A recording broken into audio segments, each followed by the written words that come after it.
Non, non, non, il y a des gens dans ce monde qui me cassent les couilles. Donc j'ai besoin d'en parler. Premièrement, et ça c'est l'entrée, ça. Ça c'est rien, ça c'est la petite C'est salade gratuit. au début, ça. C'est gratuit.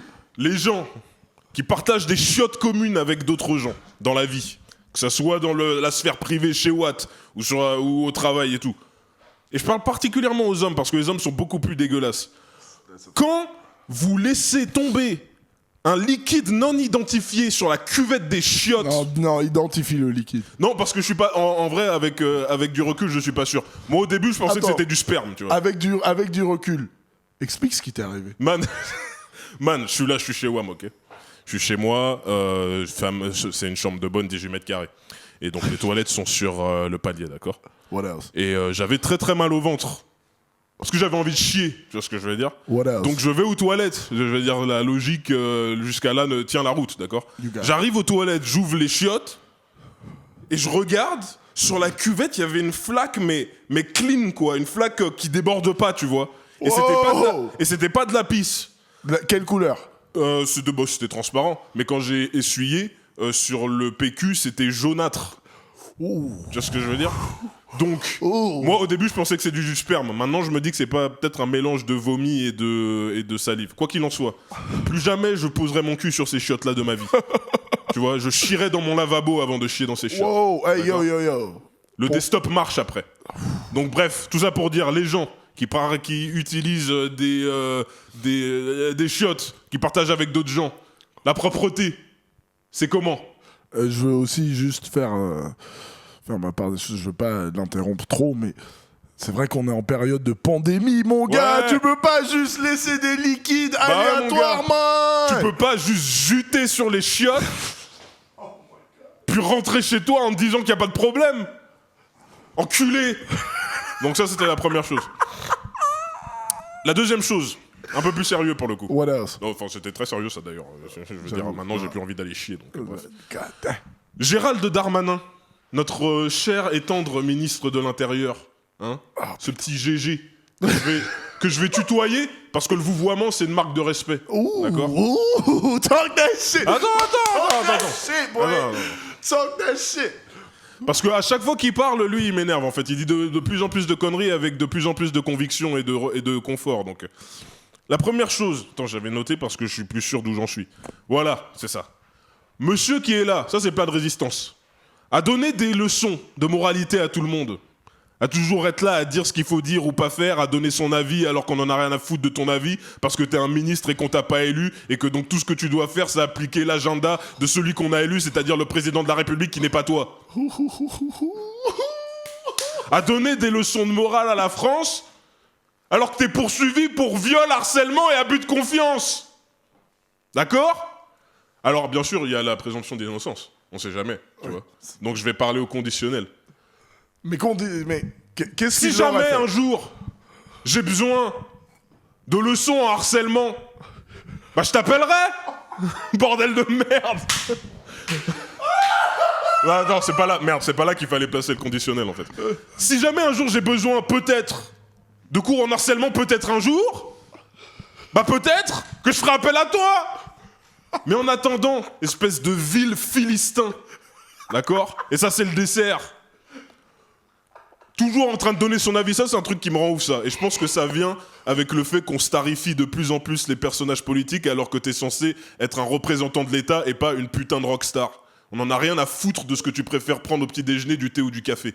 D'accord? Donc ton avis de façon générale, on s'en bat les couilles en fait. Parce qu'il était là en train de dire « Oui, heureusement, mon avis personnel ne fait pas la loi. » Heureusement mon gars! Fort heureusement! Et donc il est là en train de donner son avis. Oui, ça me choque. Quand je vais dans mon supermarché et qu'il y a des rayons de bouffe communautaires. Déjà, dis la vraie chose. Déjà, Comme ton s'il problème- était déjà allé dans un supermarché dans les 3 dernières années. Faut arrêter. Bref, déjà dis la vraie chose. Ton problème, c'est pas les rayons de bouffe communautaires, c'est les rayons de bouffe halal. déjà. Let's go! Non mais dis la chose directement. Il y a pas besoin de faire des tours, tu vois. Voilà. Bon. Parce que Alors- le cachère, ça fait pas chier, hein. Donc on est en France déjà. Déjà en France, les gens ils adorent dire ça me choque pour parler de choses avec lesquelles ils sont juste pas d'accord en fait. D'accord?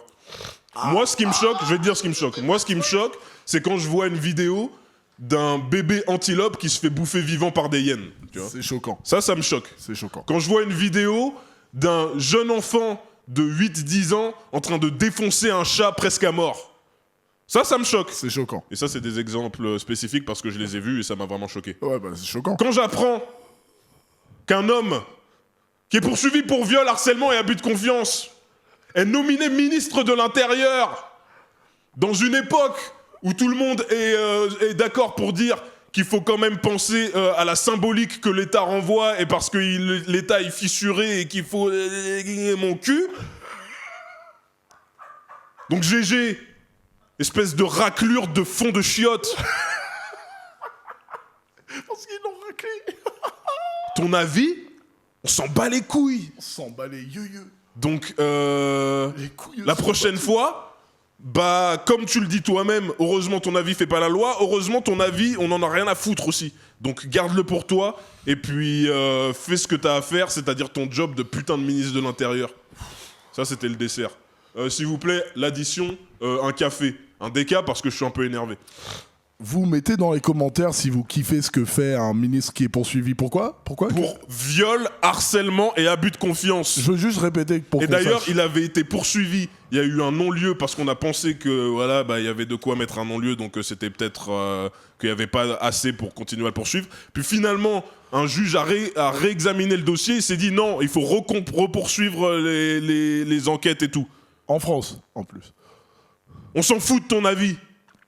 Bien entendu, n'hésitez pas à nous suivre sur les réseaux très bien, @bas podcast, sur Instagram et sur YouTube. Abonnez-nous à notre chaîne et on sort toutes sortes de merde dans les épisodes, mais aussi des extraits un peu plus petits qui vous permettront de digérer cette merde avec beaucoup plus d'aisance. Voilà, ça c'était juste le quart d'heure. C'est bon. Ok.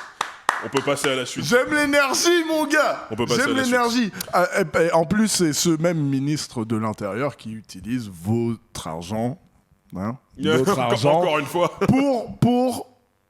pour aller contre. Non, et puis ouais, ça c'est un point sur lequel je voulais revenir, mais vraiment en deux spies parce que j'ai pas envie de parler de ça pendant des heures. Oui. Le truc aussi, c'est qu'on est dans une période extrêmement difficile parce qu'il y a un professeur qui a été décapité. Rest in peace. Rest in peace, Samuel Paty. En plus, il avait l'air d'être le genre de prof que t'aurais trop kiffé au lycée. Absolument, le Tu sais, genre de prof il qui avait une t'apprend bonne des tête. choses et qui... Ouais, de ouf, il ouais. avait une... apparemment, après je sais pas, mais c'est ma mère qui m'avait dit qu'apparemment, quand il était là pour parler justement des dessins sur le prophète et tout ça, il a dit aux élèves musulmans dans sa classe que si vous vouliez pas être là pour cette partie du cours, vous pouvez sortir. Absolument. Ça fait vraiment preuve de quelqu'un qui comprend un peu plus Les sensibilités de chacun. Voilà, les sensibilités et puis les nuances dans l'éducation de chaque personne. Absolument. Et ça c'est des bons profs. Les bons profs, tu vois, ça c'est des bons gars. C'est des gars, c'est des gens qui font vraiment marcher la société d'une façon positive. Donc REP, c'était quoi son nom? C'était Samuel Paty. REP Samuel, tu vois ce que je veux dire? Et voilà. Bref, pour en revenir, ouais, ce que je voulais dire, c'est qu'on est donc dans une période très difficile où Samuel Paty a été tué parce qu'il semblerait être un islamiste radical. Le truc, c'est que quand on a ce genre d'événement et que derrière, t'as le ministre de l'Intérieur qui parle de comment il est choqué par les rayons de bouffe halal, c'est-à-dire qu'il y a un amalgame qui se crée automatiquement, en fait. On est en période où on est en train de décrier tous les jours sur les médias mainstream à quel point l'islamisme, il faut lutter contre, à quel point aussi le séparatisme, qui est aussi une chose qui n'est pas la même chose que l'islamisme, mais qu'en gros, on met tout dans la même soupe, quoi. Qu'il faut lutter aussi contre le séparatisme. Et derrière, t'as GG qui vient faire chier parce qu'à Auchan, il y a de la viande halal, quoi. Et puis il y a un autre truc, hein. Tu vois. Raclure de chiottes. Absolument. Il y a un vrai problème là en France dans la relation qu'a l'État avec la population musulmane dans ce pays. Tu vois ce que je veux dire? Parce que il y a ces reproches des gens comme les Zemmour et tout ça qui sont là, oui, mais t'es français, tu devrais apprécier ce que te donne la France et tout ça. Ok.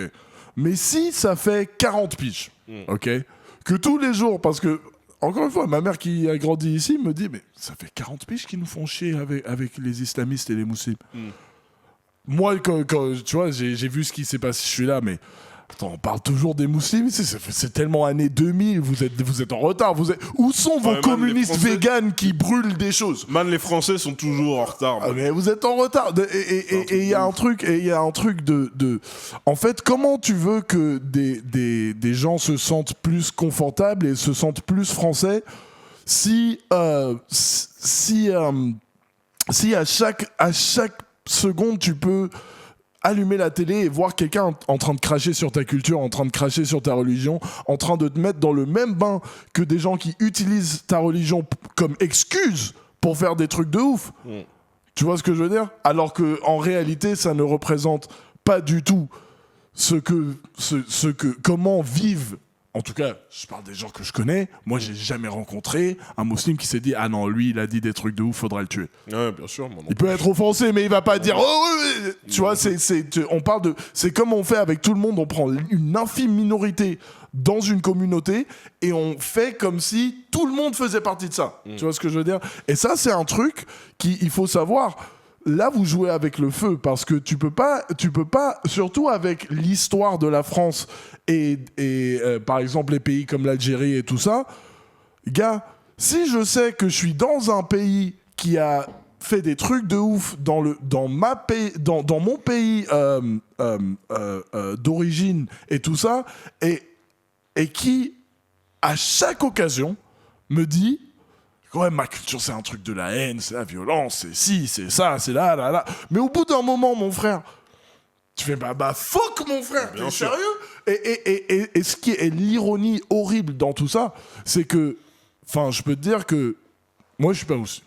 Si je l'étais, et que j'avais, disons, 15 piges, 16 piges, tous les jours, je suis là, je regarde la télé, on est en train de parler sur moi.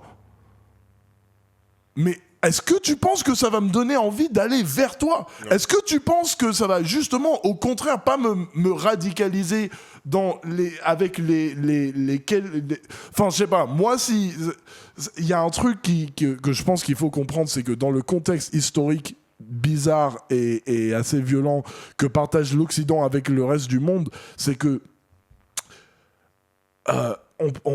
l'histoire peut pas être effacée, mon frère. Et donc, même si je pense que ça va pas être constructif si on vit chaque jour comme ça, ah oui, toi, t'es le descendant d'un tel, et je suis pas pour ça. Ouais. Mais par contre, il faut réaliser que, gars, quand les gens ont déjà assez de galères comme ça. J'ai pas besoin que tu viennes m'en remettre des sauces publiquement en train de... Tu vois ce que je veux dire? Absolument. Et encore une fois, il y a un truc que je vois, il y a tous ces plateaux, oui, qui parlent de l'islamisme et l'islam et tout ça, et il y a aucun musulman sur le plateau. C'est quoi le délire? Tu vois? Non, mais de façon générale, man, je croyais qu'on était dans une période où il y avait une grosse fracture dans le pays et qu'il fallait rassembler les gens au lieu de les séparer. Sauf que si on a un putain de ministre de l'Intérieur qui est là en train de pointer du doigt, c'est-à-dire parler de l'islamisme radical et du fait qu'il faut l'éradiquer, bah oui, on est un peu tous d'accord avec ça. Si t'es là en train de brandir la religion pour tuer des gens qui sont pas d'accord avec toi, bah non. Tous les musulmans, mon frère. Personne n'est avec toi. Mais pointer du doigt de simples faits qui sont en fait absolument anodins. Je veux dire, putain, des rayons de bouffe halal, mon frère, t'es là en train de parler des rayons de bouffe halal, mon gars. Alors c'est quoi qu'il a au cul, là? Viol, harcèlement et abus de confiance. Répète une fois juste pour être sûr. Viol, harcèlement et abus de confiance. Non, c'était juste pour savoir. Hein. Bref. Parlons d'autre chose parce que ça va pas aller en... C'est-à-dire que je sens que c'est pas bon pour ma tension, tu vois. C'est comme quand je joue aux jeux vidéo en ligne, c'est pas bon pour mon moral, c'est pas bon pour ma tension. Mettez dans les commentaires si vous kiffez l'islamophobie. Bande, tu vois ce que je veux dire? Mettez dans les commentaires ce que vous pensez de Gérald Darmanin. Hein, l'autre couillon. Bref. Attends, dis juste un autre truc mauvais sur lui parce que c'est drôle. Pour moi, c'est un clown. Mais pas le genre de clown qui est drôle et qui a du succès et qui devient célèbre, le genre de clown qui est pas drôle. Et après on se dit, ah peut-être il va faire de la magie. Ah non, il sait pas faire de la magie non plus. Donc à la fin, il se finit à putain de nettoyer la merde dans les enclos à éléphants. Est-ce qu'il est content ce clown dans sa vie? Non, okay. Il a envie de se foutre en l'air.